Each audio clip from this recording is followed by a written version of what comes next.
Бир 1959 жылы 19 майда Кыргызстанда биринчи ирет жүрөккө операция жасалган. Аны кыргыз медицинасына алтын тамгалар менен аты жазылып калган өмүр сакчысы, Кыргыз СССРнин жогорку кеңешинин депутаты, эмгек сиңирген илимий кызматкер, эмгек сиңирген дарыгер, 300дөн ашуун илимий иштин автору Иса Ахунбаев жасаганы баарыбызга белгилүү.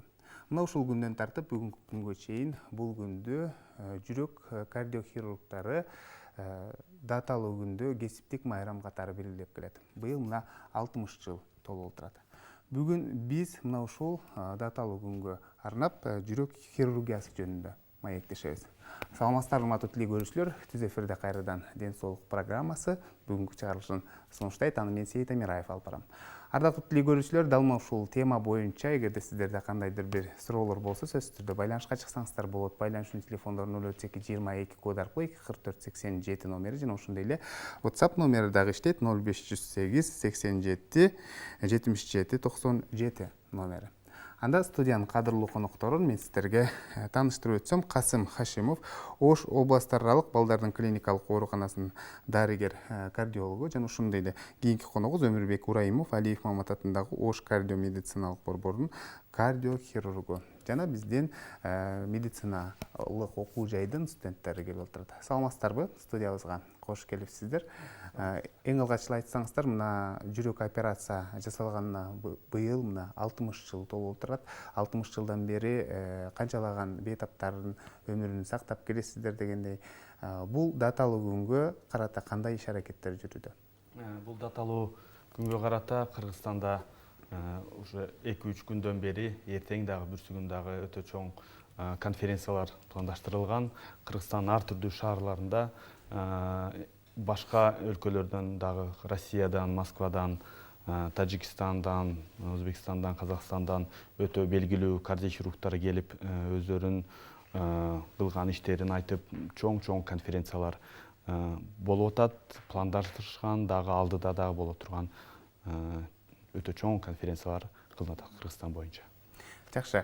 Мына ушул жүрөк хирургиясы деп бүгүн тема койдук. Дал мына ушул даталуу күнгө карата жүрөк оору болгондо ушул операция кылбай эле койсок болобу, дары менен сакайсак болобу деген суроолорду көптөгөн бейтаптар сиздерге келип берет. Анан өздөрүнө дагы ушундай суроо жаралып келет да. Кайсыл учурда жүрөк операция жасалат? Ушул боюнча айтып берсеңиздер. Бул суроого оңой менен жооп бериш болбосо керек. Биринчиден жүрөккө ар түрдүү себептен операциялар кылынат. Бул тубаса кемтик ооруларга, капкак ооруларга же кан тамыр ооруларына болсо жүрөккө операция кылат. Негизинен дары дармек менен дарылоо мүмкүн эмес же дарылоо менен уланса жашоо өмүрүнө риск болгон учурларда жүрөк операция кылынат. Жакшы. Жүрөктүн кемтик оорусуна операция жасалат деп айтып калдыңыздар да. Негизинен жүрөк кемтик оорусу ушул наристелерде, бала кезинде эле, адамдардын бала кезинде билинет да.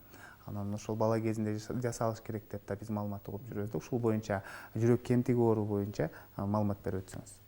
Жүрөк кемтиги оору бала төрөлгөндө дагы билсе болот. Бул баланын төрөлгөндө эле баланы карап, бетиде, жүзүндө, мурдунун тегерегинде, коллорунда көкүчтөр болот. Ал балдар аябай ыйлакы болуп, салмакты дагы жакшы албайт. Мындай балдарды даже апалары, медицина кабары болгон ата-энелер дагы билишет. Алар биринчи бизге кайрылат, буларды биз жүрөк кемтигини билиш үчүн аларды аппаратураларга жөнөтүп, аларды диагнозун тактап, аларды учетторго коюп, 1 жашка чейин 3 ай сайын көрүлөт. Кээ бир учурларда буларды эртерээк кардиохирургдарга жөнөтөбүз. Жүрөк кемтигини жапыш үчүн 2 түрдүк болот алар. Көкүч болот, алар сразу ата-энеси дагы байкайт, башка эл кишилер дагы муну байкаш мүмкүн.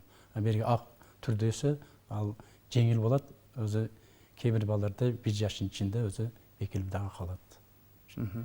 Жакшы, мына ушул жүрөк кемтиги деп калдыңыз да. Кайсыл учурда ушул операция жолу менен бул жүрөк кемтиги сакаят, кайсыл учурда өзү дагы мисалы сакайып кетиши мүмкүнбү деги дары дармек менен дегендей. Сурооңуз туура. Кейбирдер өзү анатомофизиологический деп жеңил открытый овальный окно деген бир түрү бар. Ал өзү 6 айдын ичинде, кейбир учурларда 1 жаш ичинде жоголуп кетет. Ал дары дармекти дагы кереги жок.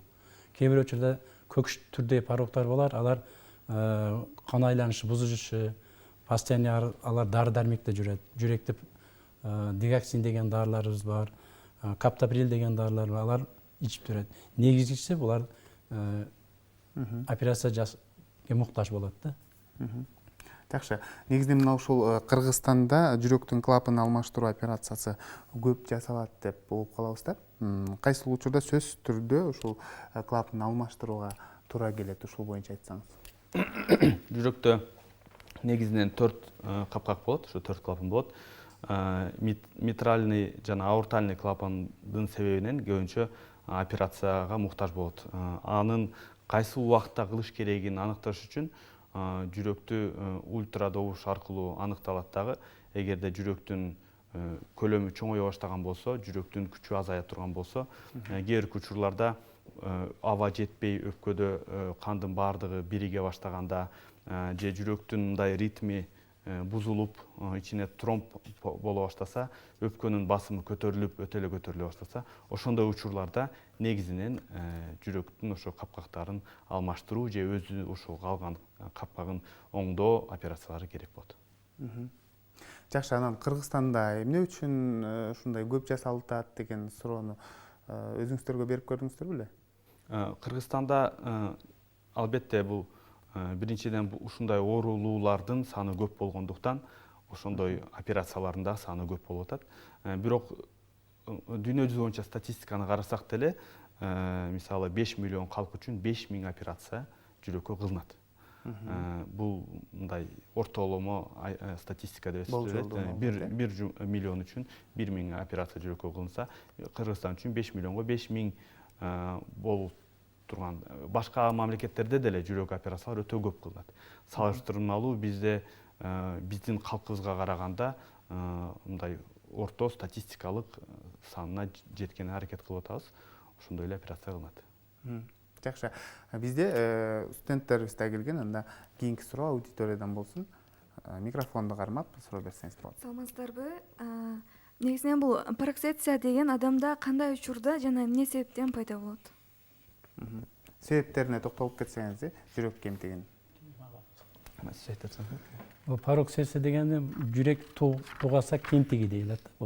Бул эмбрионал периодда апасынын ичинде жатканда бир 4 неделден 10-12 неделге чейин баягы жүрөк нымасы боюнча ушу мезгилде бир апасы бир оорулар менен ооруса, инфекционный оорулар, наследственность деп коебуз. Ушулар негизинде баягы балада эмбриональный периодда жүрөк тугаса кемтиги пайда болуп калат. Ал бала төрөлгөндөн кийин баягы айтып кеттим, биринчи роддомдо дагы пайкаса болот. Бала көкүш болот, көп ыйлап беспокойный болот, тырмактары көкөрөт, тынччы бузулуп, эмиштери кээ бир балдар даже эмиш дагы кыйланат. Аларды участка докторлор көзөмөлүндө болуш керек булар.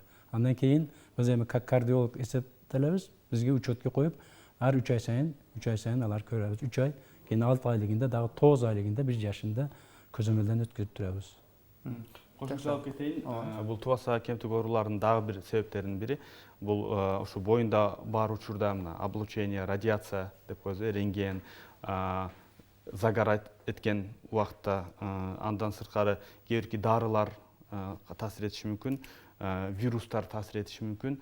Ошол биринчи ошо айдын ичинде өтө маанилүү период өтө караш керек. Андан сырткары дагы кээ бирки мындай туугандар 2-1 тууган, 3-1 тууган эркек менен аял мындай алыс тууган эмес мындай 2-1 3 тууган болуп калса, аларда дагы тубаса кемтик оорулуу пайда болуш риски көбөйөт. Ошондо айтат болуш керек. Андан башка дагы порокторду айтсак, эгер капкактарда болушу мүмкүн. Ал ревматизм деген бир оорудан алып келет. Ал дагы уже мындай төрөлгөндө тубаса эмес, бирок 14-15 жашынан пайда болуп, 25-30 жашында капактарын өтө начар акыбалга деле алып келиши мүмкүн. Жакшы, анан айтып калдыңыздар да радиация деп да. Кыргызстанда кен байлык көп. Мисалы Кыргызстан караганыбызда кайсыл региондордон сиздерге ушул оорудан даттанып көп келишет? Сабағыңыз туура. Бул оорулар боюнча эң көп бизге келип кайрылгандар мына Баткен жактан, Сүлүктүү, Майлы суу шаарлардан келет. Келгенде бул алардан сурайбыз да, каяктан келдиңер десек, алар Баткенде баягы билесиздер, Кадамжайда баягы сүрмө комбинаты бар. Майлы суу жакта дагы ушундай радиация аякта аябай чоң, аяктан жүрөк тубаса кемтиги көп катталат. Жакшы, бизде байланышта көрүүчүбүз бар экен, анда кабыл алып түз эфирге алып чыксак. Саламатсызбы, кош келипсиз. Кандай сурооңуз бар? Урматтуу көрүүчү, биз сизди угуп жатабыз. Сурооңуз болсо берсеңиз болот.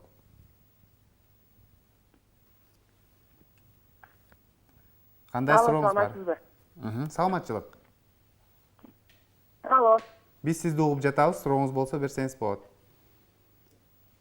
Мен апам эртең менен жүрөк ооруп келет да, ошоңо кандай дарыларды ичсе болот, ошоңо кандай нерсе жетет, ошолорду айтып бересизби? Кандай? Сурооңузду кайталап койсоңуз.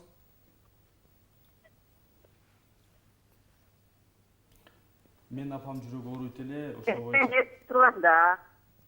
Апам жүрөк ооруп турат да, ошоңо кандай дары ичсе болот, ошоңо кандай кеңеш бересиз? Жакшы. Мен апам жүрөк ооруду дегенде караганда бул тубаса кемтик эмес болсо керек. Текшериле экен. Текшериле экен. Кайсыл 40-50дөн түрү менен ашкан болуп калган болсо, анда башка бир оору болушу мүмкүн.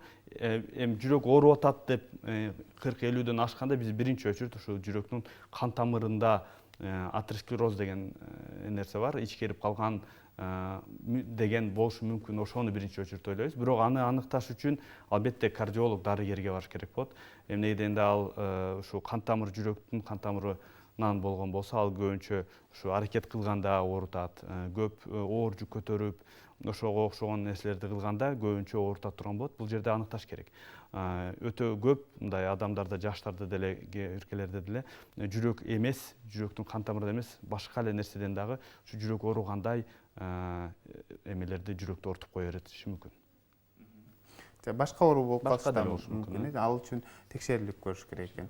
Жакшы, кийинки суроо аудиториядан болсун. Кандай суроо бересиздер? Агай, анан бул жаш бала пароксерция болгондон кийин, операция болгондон кийинки жашообуз кандай болот? Кандай жашайт? Жүрөк тубаса кемтик ооруларынын биз жогоруда айткандай эле ар түрдүүсү болот. Кээ биркилер өтө оор, кээ биркилер көп деле оор эмес оорулар болот. Көбүнчө жүрөк операция болгондон кийин алар кадимкидей эле эл катары эле башкалар канча жашаса ошондой жашай алат.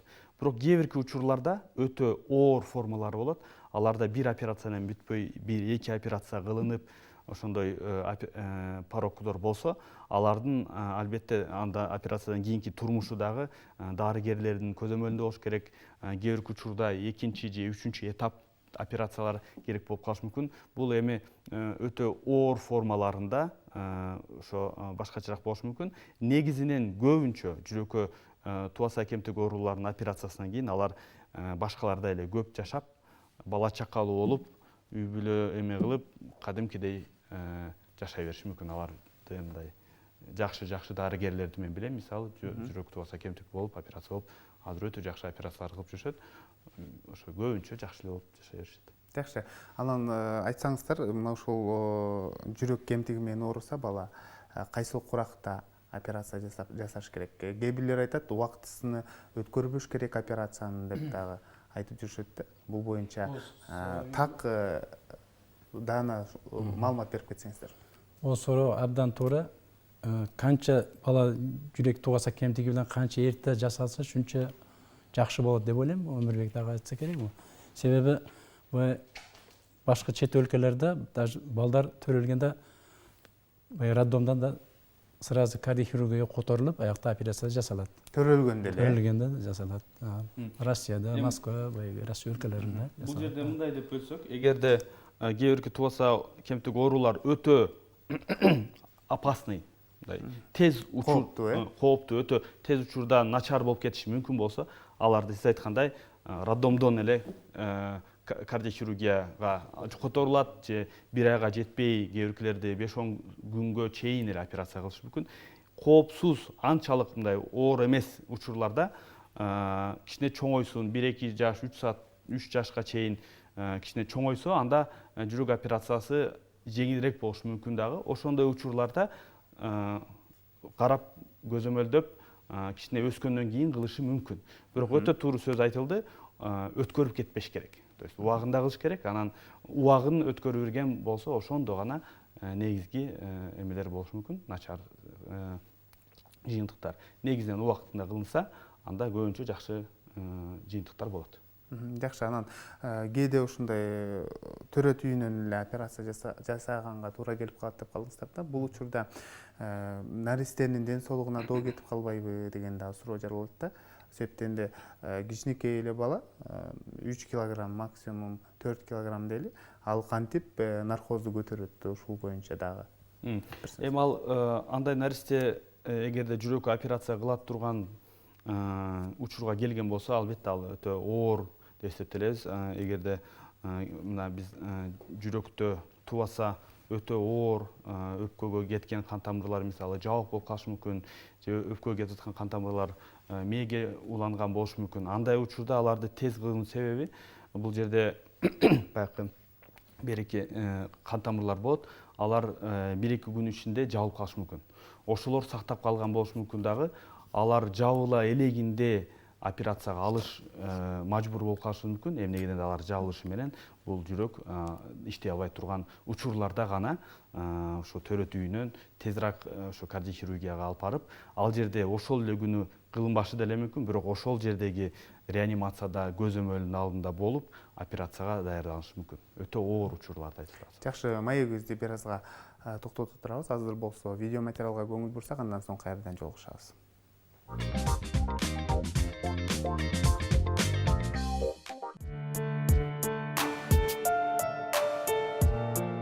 Жүрөк органы, жүрөк жана андан тараган кан тамырлар бүт денеге кычкылтек менен азык заттарды жеткирип, кайра көмүр кычкыл газын, ошол сыяктуу зыяндуу заттарды алып кетет. 17-кылымдын башында эле англиялык көрүнүктүү окумушту Уильям Гарвей жүрөктөн булчуң эттери бирдей жыйрылып, бирдей жазылып, согуу менен кандын бүткүл денедеги кан тамырлар аркылуу айланып жүрүп турушун камсыз кыла тургандыгын далилдеген. Кан жүрөктөн артериялар аркылуу агып чыгып, веналар аркылуу кайра келип өзүнө куят. Артериялар улам барган сайын майда тармактарга бөлүнөт. Акырында микроскоп менен гана көрүүгө боло турган өтө ичке түтүкчөлөргө, капиллярларга айланат. Кан капиллярлардан майда веналарга куюлат. Алар бири-бири менен кошулуп жоон венага айланат.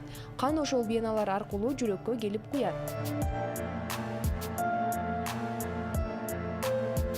Жүрөк органы бул кубаттуу кош насос. Ал туташ тосмо аркылуу экиге, оң жана сол жак бөлүккө ажырап турат. Алардын жогоркусу дүлөөчө, төмөнкүсү карынча деп аталат. Дүлөөчө канды карынчаларга айдайт. Ал эми карынча канды күч менен артерияга түртүп чыгарат да бир аз тыныгуу болот. Бул кезде венадан келген кан жүрөккө куюлуп, жүрөк тынгат.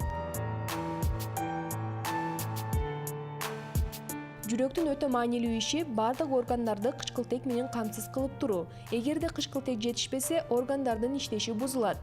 Канды кычкылтек менен жабдуу үчүн жүрөктүн карынчасы, аны өпкөгө баруучу өпкө артериясын көздөй айдайт. Жыш капилляр торчосу өпкөнүн бир да ыйлаакчасын калтырбай каптап турат. Капиллярлардын жана ыйлаакчалардын жука капталдары аркылуу кычкылтек канга оңой эле өтөт. Ал эми көмүр кычкыл газ кандан бөлүнүп, өпкөнүн ыйлаакчасындагы абага кошулат. Кычкылтекке каныккан кан вена аркылуу жүрөктүн сол жагына келип куюлат. Андан эң жоон артерияга, толтого барат. Толтодон тараган артериялар аркылуу кан бүткүл денеге жайылат. Катуу иштеген мезгилде булчуңда тынч турган мезгилге караганда кычкылтекти 10-15 эсе кең керек дейт. Ошондуктан басып жүргөн учурда кыймылда болгон булчуңдардын гана кан тамырларынын кеңейиши жетишсиз. Мындай учурда жүрөк тезирээк кага баштайт. Катуу чуркаганда жүрөк минутасына 120-160га чейин кагат. Тынымсыз иштөөдөн жүрөк тез чарчайт. Жүрөктүн булчуң эттерин машыктырбаса, адамдын башка булчуңдары сыяктуу эле начарлап кетет.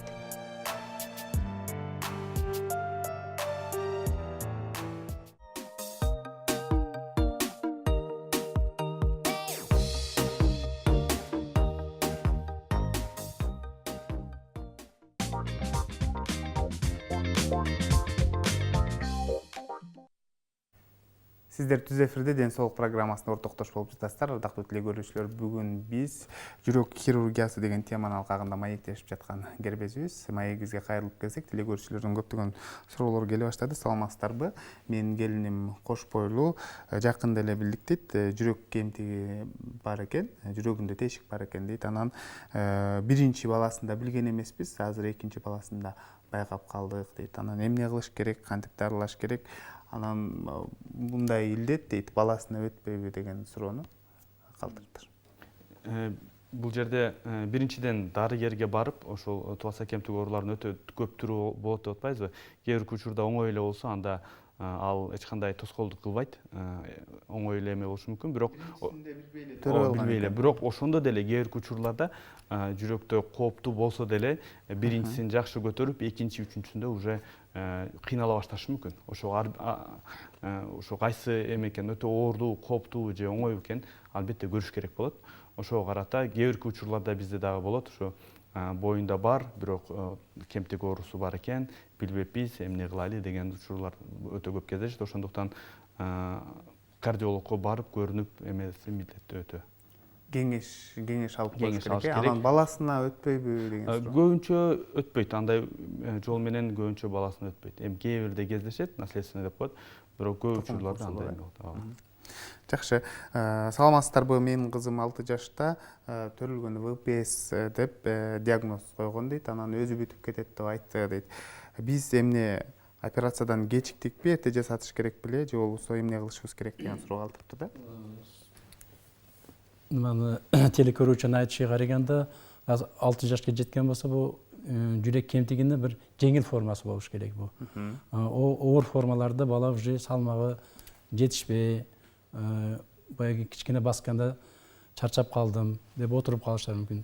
Бул телекөрүүчүбүз дагы бизге кайрылып, бизден обследование катары өтүп, анан баласыны нема кылсак болот, кеңешибизди беребиз, өзүбүз кеңештерибизди. Мисалы ушундай диагноз койгондон кийин канча вакытта бир дарыгерди барып туруш керек? Кээ бирлерде мисалы өзү бүтүп кетет десе, мына 6 жаш болуп калыптыр. Мен билгенден бар эле окшойт, Туура.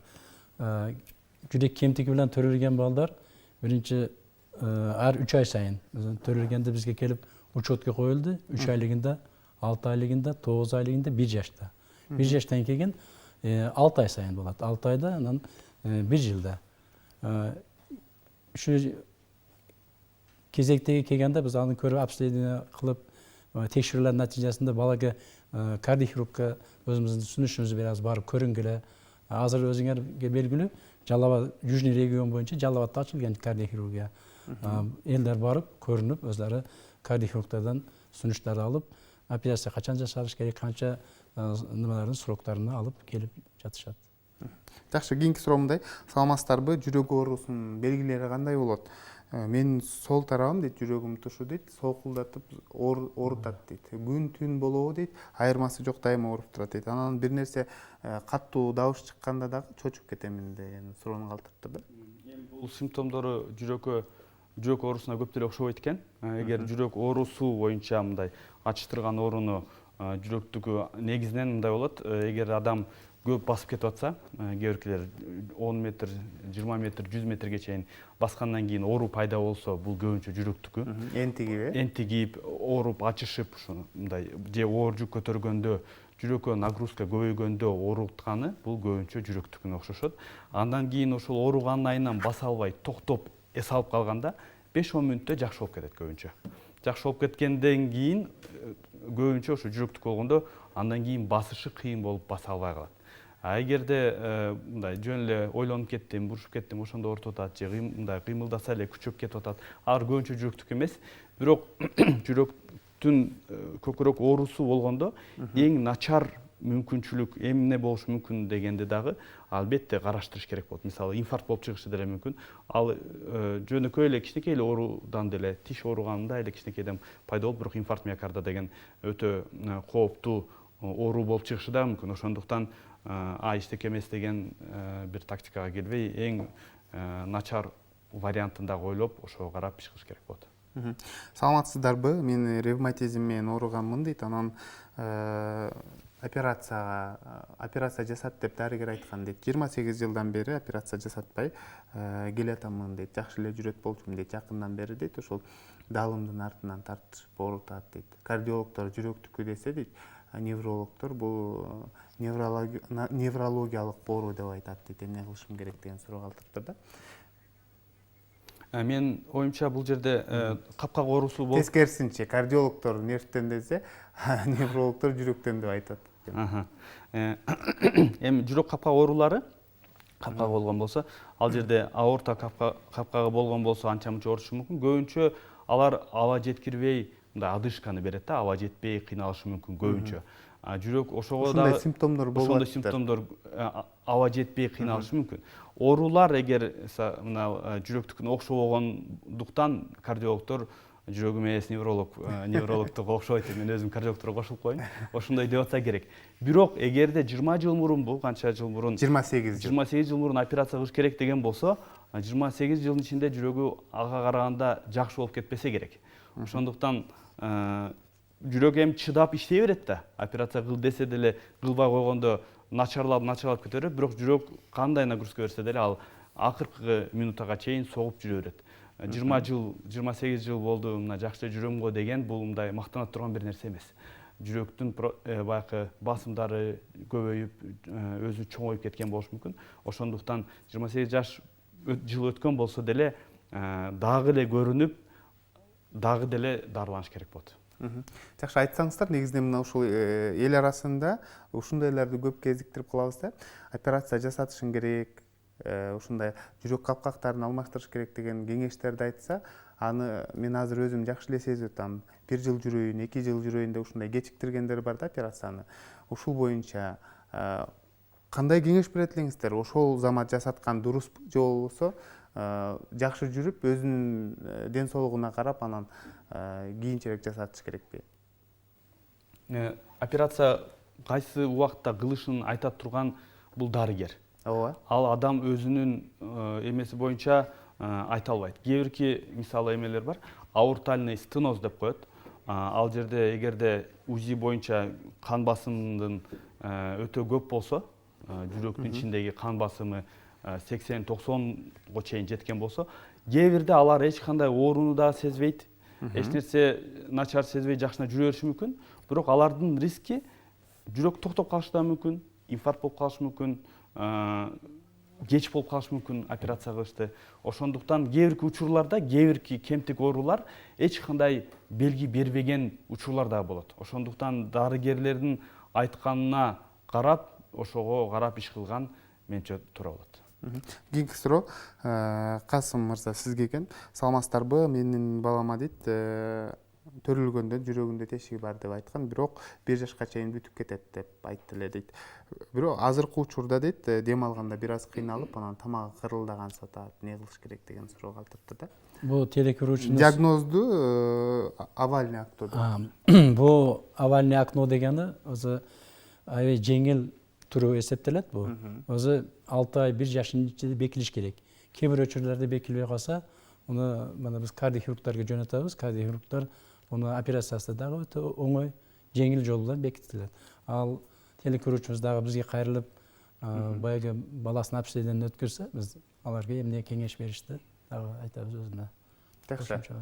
Мына жүрөк операция жасалганына Кыргызстанда 60 жыл толуп отурат да. Мына ушул 60 жылдан бери эмне өзгөрдү? Кандай жаңы методдор кирди жүрөк хирургиясына? Ошол боюнча айтып берсеңиздер. 60 жыл ичинде жүрөк хирургиясы өтө жакшы алдыга жылды деп эсептейм. Биринчи себеби дүйнө жүзү боюнча жүрөк хирургиясы өтө чоң прогресстерге жетишти. Азыр жүрөктү токтотпой операция кыла тургандар өтө көбөйүп кетти.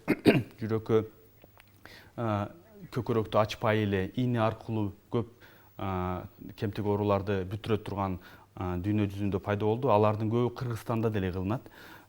Азыр мисалы инфаркт миокарда кооптуу учурларда тез ара жардам бере турган бөлүмдөр өтө көбөйүп кетти. Ошого эл үчүн өтө жакын, азыр мисалы Ошто, Жалал Абадта, Бишкекте көп шаарларда пайда боло баштады. Ошол көп жетишкендик деп ойлойм. Эмне дегенде ооруларга өтө жакын, Андан сырткары ошо дүйнө жүзүндө кандай операция кылса ошонун көбү мына Кыргызстанга чейин жетип калды деп айтсам болот. Андан сырткары мен белгилеп кете турган нерсем бул мисалы ошо Исакунович Акунбаевдин ушу биринчи операция кылганы 60 жыл мурун ошо 59-жылы кылган болсо, бул ошол маалды эгерде элестетсек, бул өтө чоң жетишкендик болгон. Эмнеге дегенде, мына дүйнө жүзү боюнча 48-жылы биринчи митральный комистеротомия кылган Америкада, 48-жылы. 59-жылы 11 жыл болду. Кыргызстанда уже кылынып аткан. То есть Исакунович Акунбаевдин ошол маалды эсептесек, өтө чоң бир прогресс кылган. Жүрөктү токтотуу операцияларды эле ошо 64-жылдары кылынса, уже 11 жылдан кийин Исакунович Акунбаев Кыргызстанга алып келип, ошол Орто Азияда биринчи болуп, ошо дүйнөдө эми эле кылынып баштаган, эми эле өнчүгүп баштаган ошол Кыргызстанга биринчилерден болуп киргизгени өтө чоң жетишкен болгон. Ошол убакта ошонун айынан деле ошол түрткү менен келаткандыктан азыр деле Кыргызстандын кардиохирургиясы өтө жакшы темп менен өнүгүп атат деп айта алам. Көп дары оорулар үчүн жакын жана жакшы пайда мүмкүнчүлүктөр бар. Касым мырза, кийинки суроо сизге экен. Саламатсыздарбы? Менин баламдын жүрөгү ачышып ооруйт дейт. Анан дарыгерге көрүнгөнүбүздө дейт, жүрөгүнүн жанында туз бар деп айтты дейт. Анан ошону массаж менен, укалоо менен кетирсе болот деп айтты. Канчалык деңгээлде ал эффективдүүлүгү? Жок, ал суроосу кичине немерак, татаалдыраак. Бирок ал жүрөктүн алдында туз болбойт андай. Бир кардионевроз деген оорубуз бар. Анда кичине баягы баланда ар нагрузкалар, окуу процесстери дагы, же үйүн дагы нагрузкалар эсебинен балада жүрөгүм ачышты, ооруду дейт. Андай балдарды баягы успокаивающий препараттарды берип, чөптөрдөн даярдаган препараттарды берсе, жазылып кетет. Ошондой туз деген. Демек ушундай кеңеш бересиз, анан укалоо менен жакшы кылсак болобу дейт. Укалоо менен дагы болот, укалоо менен типа массаж дегендей массаж болот. Жеңилдик болот. Бүгүнкү күндө инфаркт оорусу жашарып баратат. Бул ооруга кезиккендер күн сайын көбөйүп баратат деген маалыматтар көп айтылып келет да. Аталган ооруну хирургиялык жол менен кайсыл учурда сакайтасыздар? Жүрөктө инфаркт болгон учурда көп учурда тез жардам талап кылынат.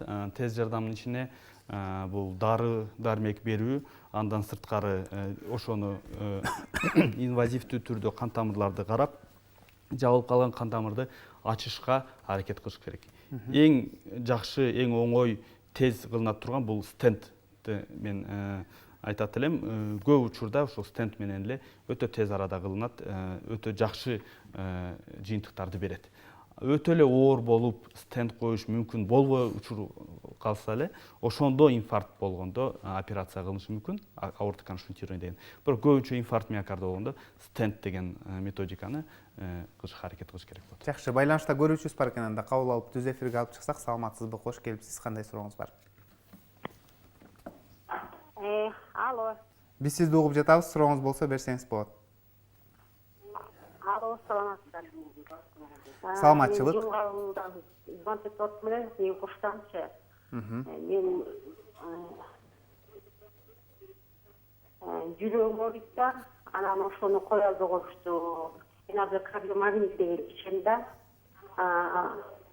Менин оорум мындай болуп башталат да. Жел туруп калган сыяктуу болупчу, кыр аркаларда же болбосо алдында ортосу турат да. Ошол маалда мындай эс болуп калам да, мындай дайым билбейчи. Анан бул ушундай неме жок да, хирургтар жок. Ипетир центрге барып неме кылабыз да, көрүнөбүз. Анан кийин ушул суроом бар дейт да, бул эмне себептен ошондой болуп калат? Кардиомагнит ичсем, мындай өзүмдө титиреп, анан бирөө ызаланса, ошосун таптакыр көтөрө албай калдым да. Сени чарчап калганбы? Ушул суроого жооп берип койсоңуздар. Жакшы. Суроо түшүнүктүү болду. Суроо түшүнүктүү. Кардиомагнил деген аспириндин бир түрүн ичет экен. Жүрөгү анча-мынча кан суюлтканы, жүрөгү оорутат экен, кээ бирде өзүн жоготуп коет экен. Бул жерде эми чын айтсам бир сыйра суроолорду берип аныкташ керек болот. Мисалы бул жерде эч нерсе эмес, оңой эле нерсе болуп чыгышы да мүмкүн, бирок кээ бир учурда ушу жүрөк кан тамырларынын ичинде ошо холестерин топтолуп ичкерип калганда деле ушундай ооруларды бериши мүмкүн. Кээ бир учурда жүрөктүн ритми начар болгондо ошол баш айлануу кап келиши мүмкүн. Пульсу өтө начар азайып эме болуп кеткенде. Кээ бирки учурларда аортальный стеноз деп коет. Ал учурда деле жүрөктү оорутуп, кээ бирде өзүн жоготууга алып келиши мүмкүн. Алардын ар биринин дарылоо жолу ар кыл. Эгерде мисалы жөн эле неврозго окшогон нерсе болсо, успокоительный менен эле бүтүп калат. Кан тамыры ичкерген себеп болсо, ал жерде стент менен эле бүтүп калышы мүмкүн. Аортальный стеноз болсо, ал жерде бир гана жол операция болуп чыгышы мүмкүн. Ошого ушул түрлөрдүн кайсынысы экенин билиш үчүн, ушу оору менен баш айланууга алып келе турган нерселердин кайсынысы экенин билиш үчүн биринчи очередь ушу ультрадобуш изилдөөсү менен жүрөгүн көрүш керек, ЭКГ тартыш керек. Анан кийин гана мындай аныктоо бир нерсе десе болот. Жакшы, саламатсыздарбы? Биз сиздерден кантип кеңеш алабыз? Дарегиңиздерди айтып койсоңуздар, анан Бишкекке келсеңиздер, биз сиздерге көрүнөлү дедик деген дагы суроолорун калтырыптыр көрүүчүлөрүбүз. Мен Ош областары аралык балдар ооруканасында иштейбиз. Бизде ар күнү саат 8:30-дан 4-ке чейин прием болот. Ушу прием мезгилде келип, бизге кайрылса болот, кеңештер беребиз. Мен Ош кардио клиникасында, Ош шаарында Ош кардио клиникасында, ошо Ош шаарында жайгашкан Ош кардио клиникасында иштеймин, кардиохирургия бөлүмүндө. Бирок бизде 24 саат кабыл алынат оорулар. Кээ бир учурларда ушул передачадан кийин ошо WhatsApp аркылуу номерлерден суроолорду берип баштайт. Ошол аркылуу дагы сураса болот. Кээ бирде Бишкекке барып калганда деле көрүп жардам беришке аракет кылабыз. Жакшы. Саламатсыздарбы? Менин байкемдин жүрөгүндө кемтик бар деп айтты дейт. Азыр буттары шишип дейт, анан энтигип жатат дейт. Операция жасаш керекпи? Операциянын баасы канча сомго чейин болот деген. Бул жерде кандай кемтик оору экенин, тубаса кемтикпи Аныкташ керек, аныкташ керек. Ооба. Бирок эгерде аба жетпей, буту шишип баштаган болсо, бул жүрөктүн мындай оор абалдарын көрсөтөт көбүнчө. Жүрөк бул биринчиден насоста канды алып туруп жөнөтүш керек. Эгерде кан алуусунун күчү азайган болсо, ондо ошол кан бутунда кала баштайт дагы, буту шишип баштайт. Ошого бул жерде өтө кооптуу болушу мүмкүн. Бул жерде тубасабы же кандай капка оорусубу, жүрөктүн күчү канчалык жакшы экенин көрүп, ошого карап гана кандай операция керек, ошонун баасын ошондо гана билинет. Жакшы. Негизинен мына ушул операция жасаткандан кийин эле бейтаптар мен сакайып кетем, эми сакайдым деп ойлошот да көпчүлүгүчү. Бирок андан кийин деле сөзсүз түрдө өзүнө карап бейтаптын көптөгөн баскычтарды басып өтүш керек десем болот да. Ушул боюнча айтып берсеңиздер, бул жыйынтыктоочу суроо болсун кыскача. Сурооңузга балдарда операция жасалат. Операция жасалгандан кийин балдар билесиздер алар шок болот. Келип баспа десең басат, жат десең жатпайт. Бул маселени абдан ата-энелер дагы өздөрү караш керек. Кээ бир случайларда балдарга 6 ай 1 жылга чейин покой болуп, секин аста жүрүш керек, мектептерге жеңилдик болуш керек, үйдө жеңилдик болуш керек. Алар больницадан чыгып 10-15 күндөн кийин бир жүк көтөрүп коет, же болбосо бир чуркап, же ойнап койгондо баягы операция болгон жерлери кайтадан ачылып кетип, кайтадан биз кардиохирургтерге жөнөткөн учурлар болгон. Ушулар туурасында Көбүнчө тубаса кемтик оорулар жаш балдардын операциясы кылганда көбү ошо операциядан кийин кадимкидей эле жашап, көбү унутуп калышы деле мүмкүн. Жаш бала убагында операция болгон болсо, бат калыбына келет, ооба, батыраак калыбына келет. Бирок капкак оорулар болсо, алар капкакты алмаштыргандан кийин деле ар түрдүү дарыларды өмүр бою ичишке туура келет. Кан тамырлары ичкерген атеросклероз оорудан акша, шунтирование, стент болмосо, алар бул операциялар негизги кооптуу нерселерди жок кылат дагы, бирок себебин калтырган үчүн операциядан кийин деле оорулуу ар түрдүү дарылар менен өзүнү дарылоону улантыш керек болот. Жакшы, ардактуу телекөрүүчүлөр, бүгүн бизде конокто Хашим Касымов, Ош областар аралык балдардын клиникалык ооруканасынын дарыгер кардиологу жана ошондой эле кийинки коногубуз Өмүрбек Урайымов, Алиев Мамат атындагы Ош кардио медициналык борборунун кардиохирургу болду. Сиздерге рахмат айтабыз. Келе жаткан майрамыңыздар менен ийгиликтер болсун. Жана ошондой эле биздин аудиторияга дагы рахмат айтабыз. Ушун менен Илим жана билим телеканалынын Ден соолук программасы өз соңуна келип жетти. Аны мен Сейит Амираев алып бардым. Кайрадан эфир аркылуу амандашканча сак саламатта туруңуздар.